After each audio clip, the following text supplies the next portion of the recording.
Of potentiometer. 3 use आहे. To compare the EMF of 2 cell. To compare but दुसरं method आहे sum and difference. मग हे कुठले इंडिव्हिज्युअल किंवा सेपरेट. मेथड 1 काय म्हटलं मी इंडिव्हिज्युअल किंवा separate method. Separate method individual किंवा सेपरेट वेगळं. दुसरी जी आहे ती सम आणि डिफरन्स आहे. आणि तिसरं जे आहे to determine the internal resistance of cell. सेलचं इंटरनल रेजिस्टन्स म्हणजे स्मॉल आर काढण्यासाठी. ओके. पुन्हा जी काही सगळी अरेंजमेंट आहे in above figure shows the all the arrangement on an wooden plank किंवा वुडन बॉक्स. ओके. सो हे जे आहे एबी मध्ये काय जोडलं आपण पोटेन्शियोमीटर वायर किती असतील 2 ते 10 मीटर इतकी असतील. तर त्याच्या दुसऱ्या साईडला the other side connected EMF ही rheostat. Rheostat use for to control the current on this circuit. Clear. पुढे इथं E1 आणि E2 हे दोन parallel combination at point A ला जोडले. Both are the parallel combination through K1 and K2 along with galvanometer. G is the galvanometer to showing null deflection in this point. Clear आहे. Null deflection बघण्यासाठी आपण गॅल्व्हनोमीटरचा use करतोय इथं. आता D काय आहे नल पॉइंट आहे. डी डॅश काय ते नल पॉइंट आहे. आता आपण बघूया एक्झॅक्ट वर्किंग कसं होतं काम काय करतं. अशा सिच्युएशन मध्ये हे क्वेश्चन्स ऑप्शनल टाकायचे नाहीत. का तर पहिली डायग्रामला सर मार्क कसे असतात हे तुम्ही डायग्राम प्रॉपर ड्रॉ केलं कुठेही चुका नाही तर याला 1 मार्क असतं. आणि तुम्ही याच्यावरची जे काही सगळी नेमिंग आहे हे खाली तुम्हाला रायटिंग करणं कंपल्सरी आहे. म्हणून इथं मी डायग्रामवरच्या सगळ्या गोष्टी रायटिंग करून द्यायला लागलोय तुम्हाला. ओके. तर याला फक्त हे डायग्रामसाठी विचारलं तर 2 मार्क आहेत. नसेल तर ह्या दोन्हीला मिळून किती मार्क आहे 1 मार्क आहे. क्वेश्चन मध्ये जर थिअरीमध्ये विचारलं तर हे 3 मार्काला विचारलं जातं. आता आपण याच्यामध्ये बघूया पहिला मुद्दा के. हे पहिल्यांदा ह्याला तर क्लोज करावं लागेल. हे के ला क्लोज करावं लागेल. मग मी इथं काय करतो के क्लोज. परत मी पहिल्या मुद्द्यामध्ये हे जे आहे ना हे K1 क्लोज करतो. तुम्हाला क्लोज केला K1.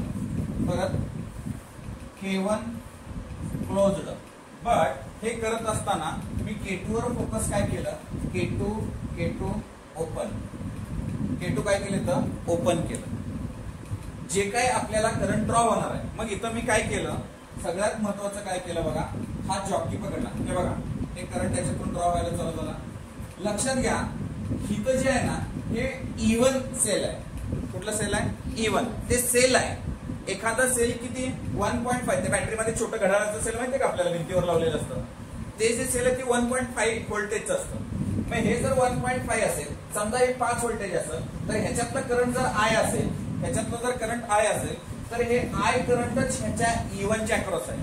E1 चा स्वतःचा करंट जनरेट होणार नाही. अजून एक सगळ्यात मोठी गोष्ट याच्यात लक्षात ठेवायची. काय लक्षात ठेवायची इथं जर बघा हे पॉझिटिव्हला ना काय येतंय पॉझिटिव्हच येत आहे. मग लक्षात ठेवायचं ह्याचा करंट कुठल्याचा पण जो मोठा आहे ना घरात त्याच चालतं. जे मोठा आहे त्याचं जास्त चाललं. इथं पण सेलमध्ये ज्यानं मोठा आहे ना त्याचाच करंट चालणार. क्लिअर. या छोट्याचा ते लिंबू टिंबू आहे त्याचा करंट इथं विचारात घ्यायचं नाही. एवढं कळलंय तुम्हाला. म्हणून I जो करंट आहे हा कोणाच्या अक्रॉस फ्लो होणार आहे E1 च्या अक्रॉस फ्लो होणार आहे. आपण काय काय क्लोज केलं K क्लोज केलं K1 क्लोज केलं K2 काय केलं ओपन केलं. या सिच्युएशन मध्ये सगळ्यात पहिल्यांदा आपल्याला हे सर्किट बरोबर आहे की नाही चेक करायचं. कसं चेक करणार आहे हे काय आहे हे गॅल्व्हनोमीटर आहे. इथं झिरो डिफ्लेक्शन आहे 10 20 10 20 हे गॅल्व्हनोमीटर. आपण काय केलं हे इथं उचलून धरलं A पॉइंटला टच केलं की कुठल्या साईडला डिफ्लेक्शन दाखवायला पाहिजे. लेफ्ट साईडला जर टच केलं तर हे राईट साईडला डिफ्लेक्शन दाखवलं पाहिजे. नेक्स्ट टाइम काय करायचं याला उचलायचं कुठं टच करायचं B ला टच करायचं. हे कुठल्या साईडला डिफ्लेक्शन दाखवेल. जर दोन्ही डिफ्लेक्शन एकाच साईडला दाखवत असेल तर आपल्याला काय करायचं आहे रिओस्टेटची व्हॅल्यू काय करायची ऍडजस्ट करायची. जर असं दाखवलं तर हे सर्किट काय करेक्ट आहे. मग याच्या पुढे काय करायचं वेगवेगळ्या पॉइंटला आपल्याला हा जॉकी काय करायचा, प्लेस करायचा, टॅपिंग करायचं, घसरायचं नाही, स्लाइड करायचं नाही. का करायचं नाही सांगितलं. ओके. सो हे वेगवेगळ्या पॉइंटला प्लेसिंग करत गेलो. मला कुठं इथं पॉइंटला थांबलो, मी डी पॉइंटलाच का थांबलो, गॅल्व्हॅनोमीटर showing null deflection, galvanometer showing null deflection means that point or this device is in a balance condition. हे जर बॅलन्स कंडिशन असेल तर याच्यातली जी लेंथ आहे, let AD is equal to L1 length. जी लेंथ आहे एडी मधली ती लेंथ किती आहे, L1 इतकी लेंथ आहे मी कन्सिडर करतो. मग बाय पोटेन्शियोमीटर प्रिन्सिपल काय सांगतं रे, पोटेन्शियल प्रिन्सिपल ते जे सांगतं की तुम्ही जे एबी मधलं जे काय व्होल्टेज ड्रॉ करणार आहे ते किती आहे, E1 इतका आहे. ते किती आहे, E1 इतका आहे. हे डायरेक्टली प्रोपोर्शनल, यांच्यामध्ये लेंथ कोणती ड्रॉ झाली, L1 इतकी लेंथ ड्रॉ झाली. म्हणून E1 डायरेक्टली प्रोपोर्शनल टू कोणासोबत आहे, L1 सोबत आहे. हे पोटेन्शियोमीटरचा प्रिन्सिपल आहे. मग E1 equal to K L1. What is mean by K? You know the K? Yes, potential gradient. Next time आपण काय करू, कारण इथं काय केलंय, याच्या अक्रॉसला आपण गॅल्व्हॅनोमीटरच्या अक्रॉसला आपण काय करतोय, हे जे आहे हे ड्रॉ केलं आणि E1 डायरेक्टली प्रोपोर्शनल टू कोणाचे घेतलं, L1. परत आपण काय काय केलं बघूयात. सगळ्यात महत्वाचा मुद्दा जो आहे तो K क्लोज केला, K1 क्लोज केलं, K2 ओपन केलं. हे ओपन ठेवल्यामुळं इथला करंट इथं स्प्लिट होणार नाही, म्हणजे हा E2 ऍक्टिव्हेट होणार नाही, हा डिऍक्टिव्हेट होतो. मग अक्रॉस कोणाच्या, फक्त गॅल्व्हॅनोमीटरच्या अक्रॉस. मग आपण सर्किट क्रॉस चेक केलं, क्रॉस चेक केल्यानंतर वेगवेगळ्या पॉइंटला आपण टॅपिंग केलं. टॅपिंग करत असताना लक्षात ठेवा, हा पॉइंट आणि हा पॉइंट दोन्ही एकच आहे, ही लेंथ कन्सिडर करायची नाही.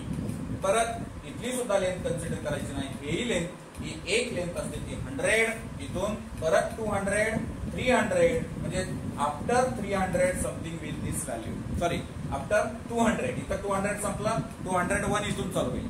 मग इथं कुठंतरी हे 300च्या नियर अबाउट हा येईल, हा पॉइंट आपल्याला बॅलन्सिंग पॉइंट मिळाला. समजतंय तुम्हाला? ओके. नेक्स्ट पॉइंटला, नेक्स्ट याच्यामध्ये मी काय सांगतो बघा, आपण काय केलं रे, इथं K क्लोजच ठेवूयात, कारण हे क्लोज नाही ठेवलं तर याच्यामध्ये करंट ड्रॉ होणार नाही. म्हणून K आपण काय करू, क्लोजड ठेवूया. इथं K2 काय करायचं, क्लोजड करायचं. K2 काय करायचं आपल्याला, क्लोजड करायचं. आता ओपन कुणाला ठेवायचं सांगा, येस, K1 ला काय करायचं, ओपन ठेवूया. K1 काय करायचं, ओपन ठेवूया. मग आपल्याला आपण परत काय केलं, वेगवेगळ्या ठिकाणी, म्हणजे याला इथं क्लोज केलं, याला काय केलं आपण, ओपन केलं. ओके. हा जो आहे तो K1 ओपन झाला, K2 क्लोज झाला. पुन्हा आपण पहिली सिस्टीम राबवायची. कशी राबवायचं, परत ह्याला उचलायचं, याला काय केलं, A ला प्लेस केलं, गॅल्व्हॅनोमीटर राईट साईडला डिफ्लेक्शन दाखवलं. पुन्हा याला कुठं टच केलं रे, B ला. गॅल्व्हॅनोमीटर कुठल्या साईडला डिफ्लेक्शन दाखवलं, लेफ्ट साईडला डिफ्लेक्शन दाखवलं. म्हणजे सर्किट काय करेक्ट आहे. जर असं नाही झालं तर काय करायचं आहे, रिव्हर्स्टिटला व्हॅल्यू काय करायचे, ऍडजस्टमेंट करायचे. मग हे ऍडजस्टमेंट झाली तर मग वेगवेगळ्या ठिकाणी आपण वेगवेगळ्या पॉइंटला काय केलं, जॉकी. इथं जे म्हणजे काय असतं, जॉकी. जे म्हणजे काय असतं, जॉकी. ह्या जॉकीनं वेगवेगळ्या पॉइंटला आपण काय केलं, टॅपिंग केलं. ओके. सो टॅपिंग केलं म्हणजे वेगवेगळ्या पॉइंटला काय केलं, प्लेसिंग केलं. ओके. हे केल्यानंतर आपल्याला एका पॉइंटला आपण D-लाच का थांबलो, गॅल्व्हॅनोमीटर काय दाखवलं आपल्याला, galvanometer showing null deflection. Null deflection म्हणजे काय, हे कुठल्या आला, बॅलन्स कंडिशन झाली. हे जी बॅलन्स कंडिशन आहे, ती जी लेंथ आहे, ती लेंथ किती आहे रे, लेट एडी डॅश बरोबर किती लेंथ आहे, L2. याच्या अक्रॉसला लेंथ किती झाली, L2. मग आपल्याला इक्वेशन काय आलं, E2 directly proportional to L2. Therefore E2 equal to K L2. So this is equation number 2. हे इक्वेशन नंबर काय आहे, 2. मग आपण काय करू, डिवाइड इक्वेशन 1/2. आपण काय केलं, divide equation 1/2. So E1 divide by E2 बरोबर KL1 upon KL2. So therefore E1 upon E2 बरोबर K कॅन्सल झालं, L1 अपॉन L2. हे सिंपल तुम्हाला इथं काय आलं, या ठिकाणी हे इक्वेशन आलं, फायनल इक्वेशन. सीईटीला एवढ्याच इक्वेशनवर क्वेश्चन्स विचारले गेलेले आहेत. एक L1 किंवा L2 दोन्ही लेन देत आहेत, E1 अपॉन E2 तुम्हाला काढायला सांगतायत, किंवा E1 E2 देत आहेत, तुम्हाला काय काढायला सांगतात, रेशो L1 आणि L2 चा रेशो काढायला सांगतायत. क्लिअर आहे, तुम्हाला समजलंय.